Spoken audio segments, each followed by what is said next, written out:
드립니다. 어린이를 사랑하는 부모와 교회란 제목으로 함께 하나님 말씀 나누겠습니다. 어린이날을 기념하기 시작한 최초의 해는 언제일까요? 1923년이라고 합니다. 손병희 선생의 사위이기도 한 방정환 선생님이 1922년 3월 16일에 일본 동경에서 색동회를 조직하고 어린이들의 어떤 인권 신장을 위해서 노력을 하였습니다. 그 활동이 1923년에 어린이날 선언으로 이어지게 되었습니다. 1923년 5월 1일에 발표된 어린이날 선언문에 따르면 어린이를 종래의 윤리적인 압박으로부터 해방하여 완전한 인격적 대우를 허용하고, 그리고 두 번째로는 어린이를 재래의 경제적인 압박에서 해방하여 연소노동, 그러니까 어렸을 때부터 아이들에게 일을 시키는 것이죠. 연소노동을 금지하며, 그리고 세 번째로 어린이가 배우고 즐겁게 놀 수 있는 가정과 사회시설을 보장할 것, 이런 내용을 담아서 아동 존중 사상을 선포하고 드러냈습니다. 그래서 어린이날을 이렇게 기억하고 지키게 된 것이죠. 그런데 지금은 물론 노키즈 존 이런 것도 있죠. 아이들이 들어가지 못하게 하는 그런 것도 있긴 하지만 그래도 예전보다는 어린이를 인격적으로 대우하는 것 같고, 그리고 어린이들을 위한 사회적인 지원이 상대적으로 더 많아진 것 같습니다. 물론 어떤 이들은 자기 아이만 귀하게 여긴다라고 쓴소리를 하는 분들도 있지만, 그래도 1923년에 비해서는 예전보다는 어린이들을 상대적으로 더 존중하고 지나는 것 같습니다. 그런데요, 정작 아이들은 자신들이 존중받고 있다고, 행복하다고 느끼고 있을까요? 2022년 통계개발원에서 발표한 자료에 따르면 2000년의 아동 청소년 자살률은 인구 10만 명당 1.2명이었다고 합니다. 그런데 2022년에는 이것이 2.7명으로 2배 이상 증가하게 됩니다.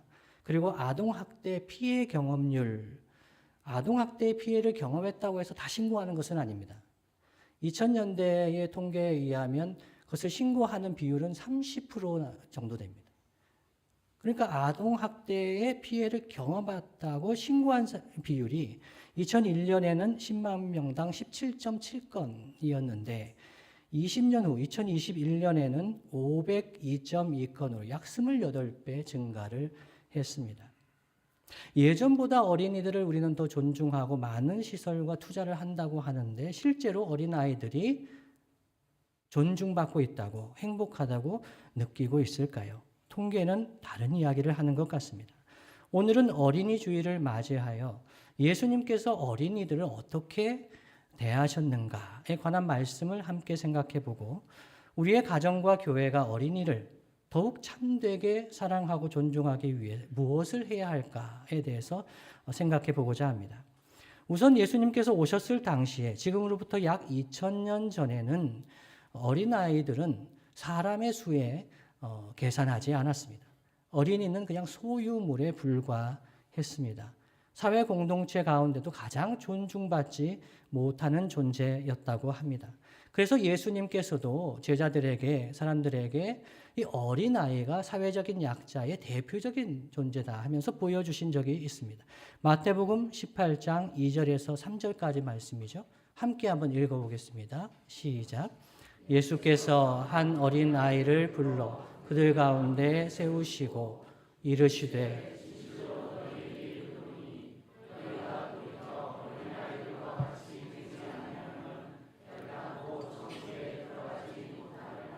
아멘.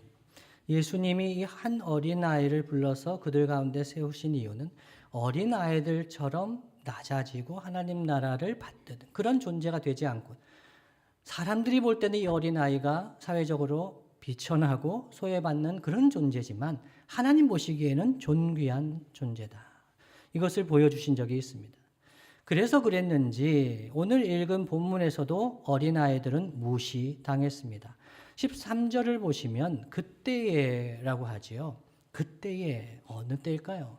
그 앞부분 말씀을 보시면 예수님께 바리새인들이 와서 질문을 했습니다. 이혼에 관해서 질문을 했습니다.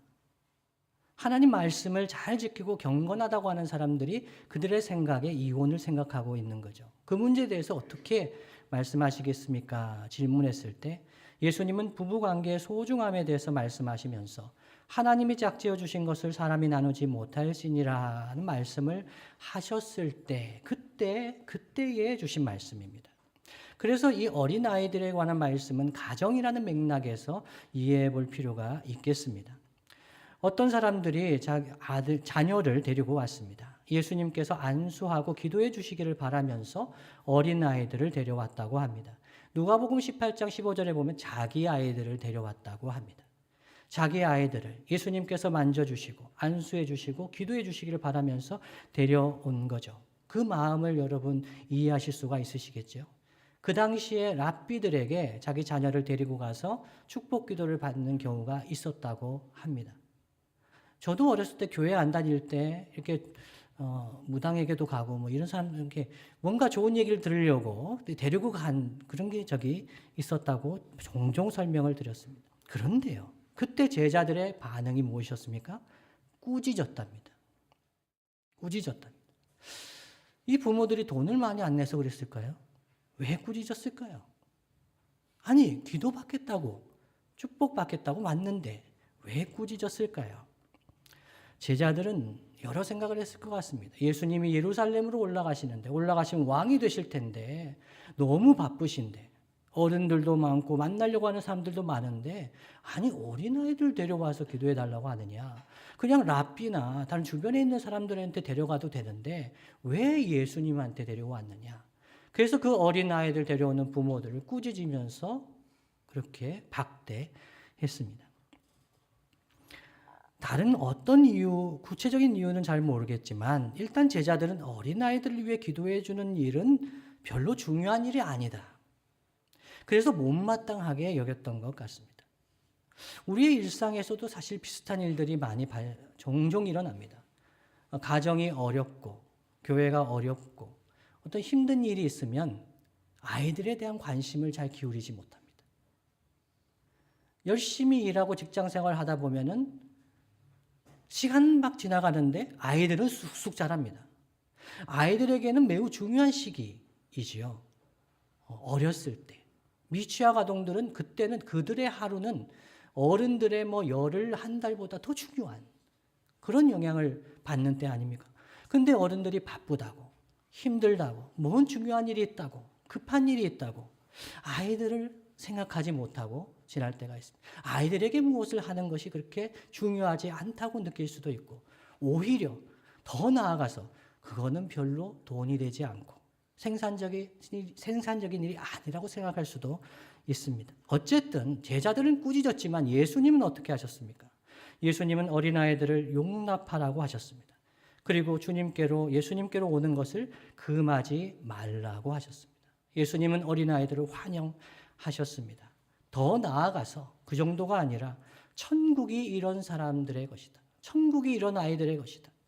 자기를 낮추고 저 주님께로 그 복주심을 바라면서 나오는 그런 사람들이 천국에서 귀한 존재들이다 라고 말씀을 하시는 거죠. 그러시면서 아이들에게 안수해 주셨습니다. 마가복음을 보면 10장 16절에 보면 이렇게 기록이 되어 있습니다. 그 어린 아이들을 안고 그들 위해 안수하시고 축복하시니라 이렇게 되어 있습니다. 마가복음의 표현들은 여러분 성경 통독하시다 보면 느끼시겠지만 마가복음은 많은 이야기를 시간 순서에 따라서 좀 담백하게 언급하면서 지나가는 경향이 있습니다. 그런데 마가가 이 부분을 자세하게 설명했다는 것은 그만큼 중요하다고 강조하고 있다는 거죠. 예수님이 아이를 안으시고 그들 위해 안수하시고 축복하셨습니다. 영아부 사역을 하는 사역자들에게는 이런 이야기가 있습니다. 부모의 아이에게 손을 얹고 기도하는 것은 그 부모에게 손을 얹고 기도하는 것과 같다. 부모가 생각할 때 이 어린 아이들을 축복하고 환대한다는 것은 그 부모를 환대한다고 느낀다는 거죠. 그러니까 예수님께서 이 어린 아이, 그 당시에 비천하고 사람들의 관심을 받지 못하던 사회적으로 천대받던 낮은 존재들일지라도 예수님은 그들을 귀하게 여기시고 받아주셨습니다. 마태복음 18장 4절 말씀 보시면 그러므로 누구든지 이 어린아이와 같이 자기를 낮추는 사람이 천국에서 큰 자니라 말씀하셨습니다. 자기가 부족하고 연약하지만 아무 공로 없는 자지만 주님만을 바랍니다. 주님의 사랑만을 바랍니다. 주님의 복 주심만을 바랍니다. 이런 낮은 마음으로 나오는 자가 하나님 나라에서는 귀히 여김을 받는 큰 자다. 마가복음 10장 15절 말씀엔 또 이렇게 증거합니다. 내가 진실로 너희에게 이르노니 누구든지 하나님의 나라를 어린아이와 같이 받들지 않는 자는 결단코 그곳에 들어가지 못하리라 하셨습니다. 어린아이들과 같아지는 것이 얼마나 영적으로도 중요한지, 우리가 너무 마음이 높아지면 어린아이들을 경시하게 되는 거죠. 제자들이 그랬습니다.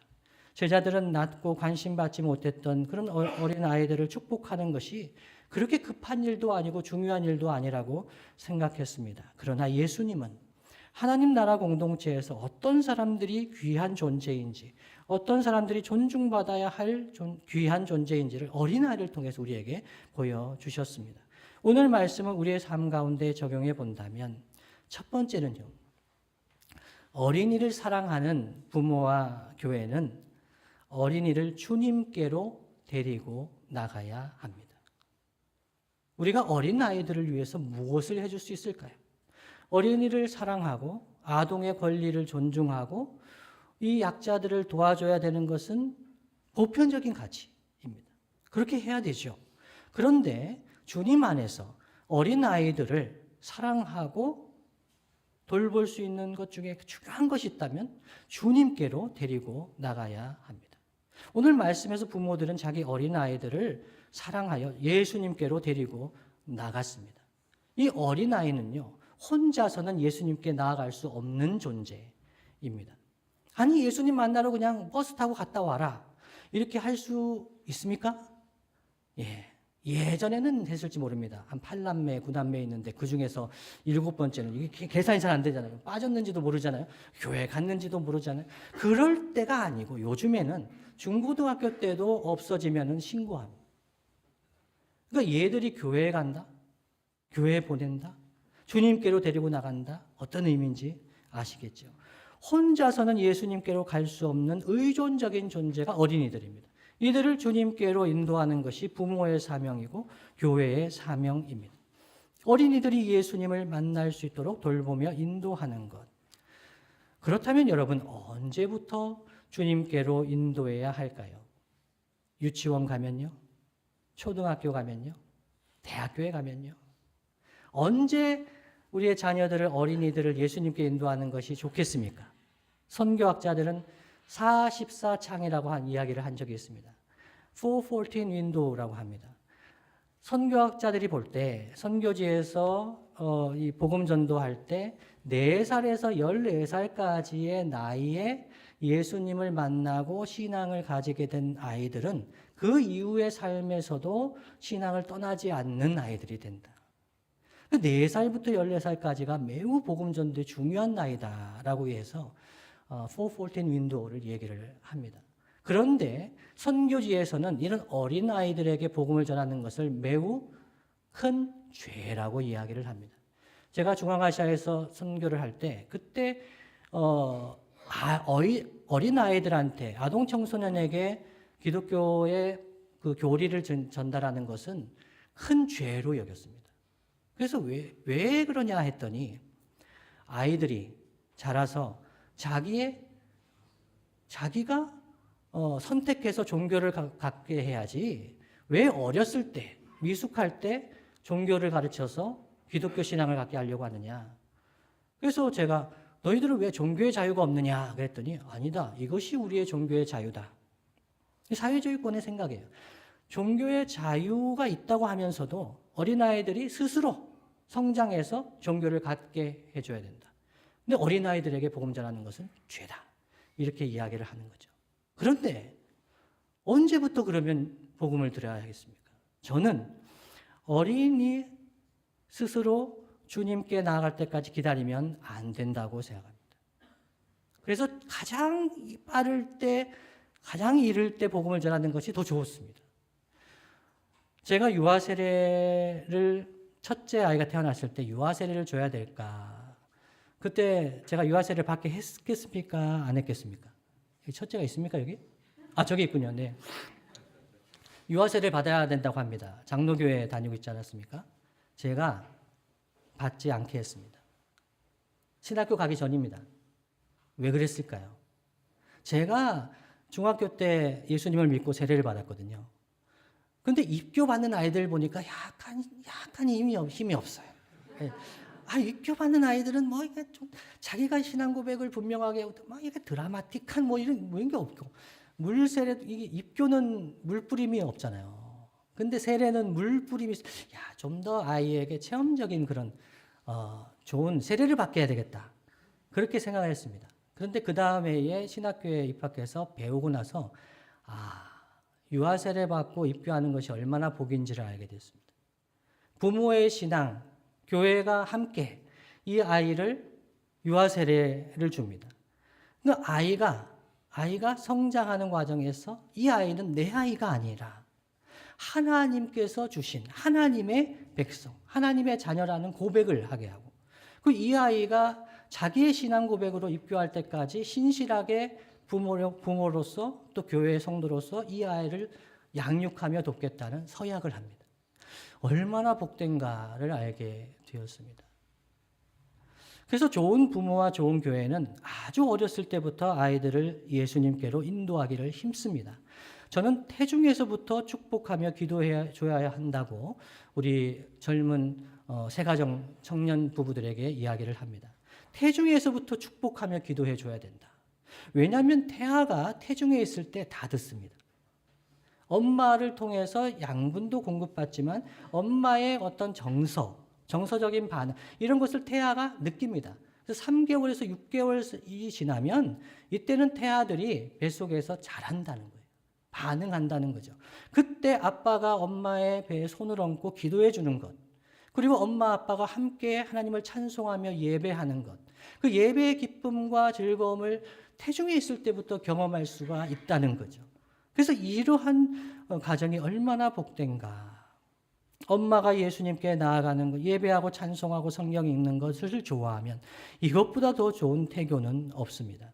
태중에 있을 때 하나님 말씀, 하나님 찬양을 들려주어야 합니다. 교회도 마찬가지입니다.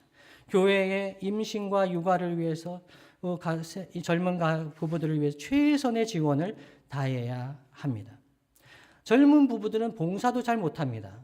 아이들 낳아서 기르는 그 일 자체가 자기의 에너지의 80% 이상을 써야 된다고 하는 그 통계도 있습니다.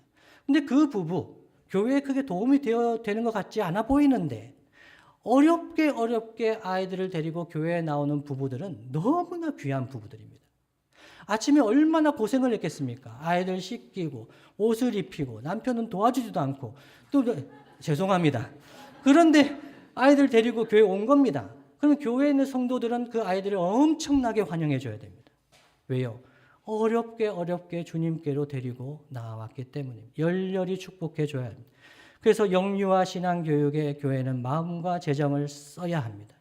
아이들이 부모와 함께 예수님께 나아갈 수 있도록 기도와 예배 습관을 가르쳐 주어야 합니다. 그러나 어떤 이는 너무 어린아이에게 그렇게 예배를 하게 가르치는 것이 되겠느냐? 2살짜리, 1살짜리한테 무슨 찬양을 가르치고 기도를 가르칠 수 있겠느냐라는 분들이 있습니다. 그러면 영화부에 한번 와보십시오. 영화부 사역을 제가 10년 하면서 목격했던 것이 무엇이냐면 아이들은 영화부 시간이 예배할 때 잘 따라하겠습니까? 못 따라합니다. 아이들은 처음에는 못 따라합니다. 그런데 관찰합니다. 선생님이 기도하는 거, 선생님이 찬양하는 거 열심히 관찰하다가 집에 가면 어떻게 합니까? 난리가 납니다. 집에 가면 연습한다고 할미 이거 같이 하자고. 이 아이들이 이럽니다. 왜요? 다 봤거든요. 그러면서 식사 시간에 기도를 하게 되면 큰 감동을 받습니다. 어렸을 때부터 좋은 습관이 들 수 있도록 우리는 좋은 것을 보여줘야 합니다. 힘써야 합니다. 그런데 만일 부모와 교회가 어린아이들을 주님께로 인도하지 않으면서 방치한다면 얼마나 더 커야 주님께로 인도할 수가 있겠습니까? 더 크면 클수록 아이들은 말을 안 듣습니다.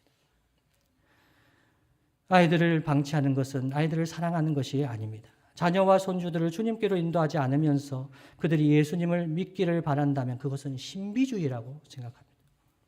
그리고 여러분, 그 아이들을 교회에 데리고 온다고 해서 다 된 것이 아닙니다.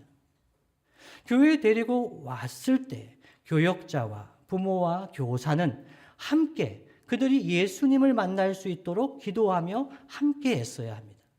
얼마나 어렵게 데리고 왔는지 교사와 교역자는 알아야 합니다. 부모가 자녀를 데리고 온다는 것은 정말 힘든 일입니다. 아이를 낳아서 길러보면 아시죠. 그런데 그렇게 해서 교회에 데리고 나온 겁니다. 그런데 교역자와 교사가 그 아이들을 어떻게 대하느냐, 너무너무 중요합니다. 아니요, 아직 데리고 나오지 못한 자녀들도 많습니다. 그들을 주님께로 인도할 수 있도록 교사와 교역자가 함께 기도해주고 그 영혼을 위해서 기도하며 애쓸 때 주님이 그들을 보내십니다. 역사하시는 것을 경험하게 됩니다. 아이들이 교회와 가정에서 예수님을 알아가고 있는지, 주님의 이름을 부르면서 기도하고 있는지 잘 살피면서 주님을 만날 수 있도록 인도해야 합니다. 이것이 첫 번째입니다. 어린이들을 사랑하고 참으로 사랑하는 교회와 성도는 주님께로 인도합니다. 두 번째는요, 어린아이들을 정말 사랑한다면 주님의 복을 받도록 주님께 맡겨드려야 합니다. 어린아이들을 주님께 맡겨야 합니다. 여러분, 부모에게 자녀를 데리고 나왔던 이 말씀 속에 있는 부모가 예수님께 무엇을 바랬을까요? 예수님, 제 아이가요, 이래봬도 음악에 재능이 있는 아이거든요. 예수님 기도해 주실 때 얘가 미국의 줄리어드 정도는 가야 되지 않겠어요? 예수님? 그래서 예수님, 이 애가 음악의 재능을 잘 해가지고 좋은 음악가가 될 수 있도록 기도해 주세요. 아니면 예수님, 얘가 내가 어부인데요, 물고기 엄청 잘 잡거든요. 얘도 정말 뛰어난 어부가 되게 해주십시오 라고 기도 제목을 가지고 해서 예수님께 기도해 달라고 했을까요? 예수님께 아이들을 데리고 나온 부모들이 어떻게 데리고 나왔을까요? 그 마음을 생각해 본다. 우리가 예수님께 우리의 자녀를 데리고 나간다는 것은 예수님의 복 주심을 바라는 것입니다. 예수님의 복 주심을 바랍니다. 예수님이 이 아이들에게 복을 주셔야 하겠다. 예수님이 이 아이들을 복을 주시면 이 아이들이 살겠다. 그 마음으로 데리고 나와야 하는 거죠. 설교를 마치고 요게벳의 노래라는 찬양을 함께 할 텐데요. 엄청 어렵더라고요. 제가 따라하는데 힘든데 박자 어렵지만 가사를 보면 모세의 어머니 요게벳이 더 이상 이 모세를 숨길 수가 없어서 갈대상자, 작은 갈대상자에 넣어서 나일강에 떠나버립니다. 부모가 어떻게 할 수가 없어요. 이 자녀를 위해서, 자녀의 행복을 위해서, 자녀의 삶을 위해서 할 수가 없어요. 그래서 주님께로 데리고 나가는 부모의 심정은, 주님, 저는 이 아이를 어떻게 할 수가 없습니다. 주님이 이 아이에게 복 주셔야 되겠습니다. 주님께 맡깁니다. 주님 도와주십시오. 이런 마음으로 나아가야 합니다. 유아 세례할 때 마음이 그 마음입니다. 하나님의 백성입니다. 하나님의 자녀입니다. 하나님 맡아주십시오. 주의 몸된 교회를 통해서 함께 길러 가는 것이죠. 그래서 주님의 복 주심을 바란다는, 주님께 맡긴다는 것을 의미합니다. 그런데 우리는 은연중에 이 아이를 내가 책임질 수 있다고 생각하는 마음이 있습니다. 아이를 이렇게 길러서 이렇게 되면 아이가 행복하겠지. 아이의 행복을 부모가 책임질 수가 있습니까? 빨리 포기할수록 좋습니다. 빨리. 이 아이가 어느 대학에 가면 좋은 대학을 가고 좋은 직장에 가고 어떤 명예를 얻으면 행복하겠습니까? 복을 받겠습니까? 그렇게 하면 이 아이가 행복하겠습니까? 여러 가지를 일찍 포기할수록 좋습니다. 그 다른 무엇이 아니라 우리가 정말 아이들을 사랑한다면 그들이 주님을 만날 수 있도록, 주님께 복을 받을 수 있도록, 주님과 함께 동행할 수 있도록 주님을 가까이 하는 것이 복이라는 것을 알려주어야 합니다. 우리의 아이들이, 다음 세대가 어디서 복을 받겠습니까? 공부를 잘하면 복을 받을까요? 돈을 잘 벌면 복을 받을까요? 목사님, 돈을 많이 못 벌어보셨으니까 그렇게 얘기하시는데 돈 좋습니다 라고 할 분들이 있습니까? 돈 많이 벌어 보신 분들이 더 그렇게 얘기하십니다. 돈이 아이들을 바꿀 수 없다는 것입니다. 오히려 돈 때문에 더 싸운다는 거죠. 좋은 학교와 좋은 직업을 가지고 명예를 얻으면 복된 삶을 살겠습니까? 성경은 주님과 임마누엘 동행하며 주님을 가까이 하는 삶이 복이라고 이야기를 합니다. 시편 73편 28절 말씀에 이렇게 이야기합니다. 상반절만 제가 읽어드립니다. 하나님께 가까이함이 내게 복이라 말씀합니다. 하나님께 가까이함이 복입니까? 그래서 주의 부모는 자녀들을 주님께 하나님께 맡기는 겁니다. 그게 복이기 때문에 그렇습니다. 시편 56편 11절 말씀에 이렇게 증거합니다. 다 함께 한번 읽어볼까요? 시작. 내가 하나님을 의지하였은즉 두려워하지 아니하리니 사람이 내게 어찌하리까 말씀합니다. 이 56편은 다윗이 가드에서 블레셋 사람들에게 잡혀 있을 때 쓴 그 노래한 시입니다.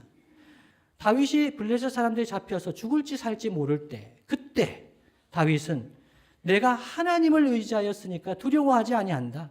사람이 내게 어찌하겠느냐라고 합니다.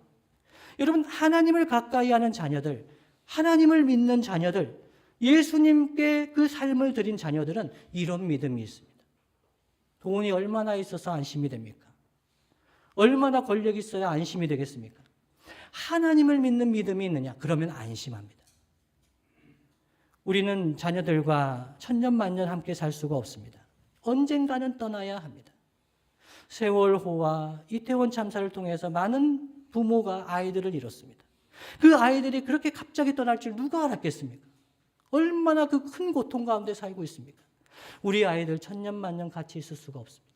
그러나 그들이 주님과 함께 하시면 우리는 안심하며 눈을 감을 수가 있습니다. 주님이 그들과 동행하시면 안심할 수가 있는 것입니다. 따라서 부모와 교육자와 교사는 아이들을 축복하며 그들이 임마누엘 하시는 하나님과 기도와 말씀으로 동행하는 것을 배울 수 있도록 가르치며 훈련해야 합니다. 교육자와 교사가 교회에 단지 몇 명 온 것으로 만족하면 안 됩니다. 제가 두레교회 처음 왔을 때 많은 분들이 그렇게 얘기하셨습니다. 목사님, 우리 두레교회는 청년들이 많아서 좋아요. 제가 아무리 봐도 청년들이 없는데, 청년들이 없잖아요. 없습니다. 그런데 다른 교회에 비해서 많아요. 여러분, 그런 생각하지 마셔야 됩니다. 숫자에 속으면 안 됩니다. 여기 온 청년들 한 명은 이들을 위해서 수많은 사람들이 기도하고 주님께로 인도하는 중에 있습니다. 이 청년들은 숫자와 상관없이 너무나 귀한 청년이요 어린이들입니다. 그 어린이들이 주님께로 나가 주님을 만날 수 있도록 우리는 힘써야 됩니다. 많이 있다는 것이 중요한 것이 아닙니다. 숫자에 속지 말아야 합니다. 그들이 주님을 살아계신 하나님을 믿고 그 하나님의 백성인 것을 알고 믿음으로 다윗처럼 사람이 내게 어찌하랴 이 믿음으로 살아갈 때까지 우리는 그들을 믿음으로 양육하는 것을 힘써야 합니다. 그러면 그들이 어디에 가도 안심합니다. 왜냐하면 주님이 영원토록 그들과 함께 하시고 권능의 손으로 그들을 붙드실 것을 믿기 때문입니다. 그래서 우리는 우리의 자녀들을 주님께로 보내야 됩니다. 주님께 맡겨드려야 합니다. 주님을 만나게 해야 합니다. 말씀을 마무리하겠습니다. 주님이 사랑하시는 성도 여러분, 제가 믿는 것이 하나 있습니다. 그것은 주님은 지금도 어린아이를 사랑하는 공동체를 찾고 계시다는 겁니다. 어린아이들이 별로 없다고 얘기합니다. 취학 연령의 자녀들이 별로 없다고 얘기합니다. 애들이 줄기 때문에 교회 학교는 주는 것이 당연하다고 얘기합니다. 아닙니다. 그렇지 않습니다. 주님은 지금도 주님의 양들을, 그 영혼들을 보내기를 원하십니다. 보낼 곳을 찾으십니다. 어린아이들을 사랑하고 주님께 오는 것을 용납하고 금하지 않는 그런 교회를 찾고 계십니다. 그리고 주님은 그 어린아이들을 환영하시면서 부모를 그 공동체로 인도해 주십니다. 최근에 다른 교회에 다니고 있는 어떤 지인과 전화로 이런 이야기를 했습니다. 그 지인은 30, 이제 40대군요. 젊은 부부인데 아이들이 교회 가기를 싫어한다는 겁니다. 어느 누구보다도 아이들의 교육을 위해서 힘썼던 그런 부모인데 아이들이 교회 가는 것을 싫어한다는 거예요. 그때 제 마음이 너무 아팠습니다. 그 아이의 부모의 마음은 얼마나 아팠을까요? 아이들이 교회 가는 것을 싫어한다. 이거는 비상입니다. 비상. 그때 교회와 교역자와 성도와 교사들이 함께 아이들이 주님 품에 오는 것이 즐겁고 기쁘다는 것을 알게 해줘야 됩니다. 이 어린아이들을 주님께 인도하는 것만큼 귀한 일이 없습니다. 우리 교회는 예전에 다음 세대를 책임지는 교회가 되기를 바라며 기도하고 힘썼습니다. 교회 건물에도 그 글자를 붙여놨습니다. 다음 세대를 어떻게 책임질 수가 있습니까, 여러분? 우리 신앙의 선배들이, 두레교회 선배들이 힘쓰고 애쓰고 기도해서 우리 교회에는 민들레 학교가 있습니다. 민들레 학교에서 아이들을 사랑하고 양육하며 돌봅니다. 그런데 우리가 이 모든 것을 통해서 어떻게 다음 세대를 책임질 수가 있겠습니까? 다음 세대를 책임지려면 얼마나 돈이 많아야 되겠습니까? 어떤 건물, 저는 이 건물을 보면 다음 세대의 책임이 안 될 것 같습니다.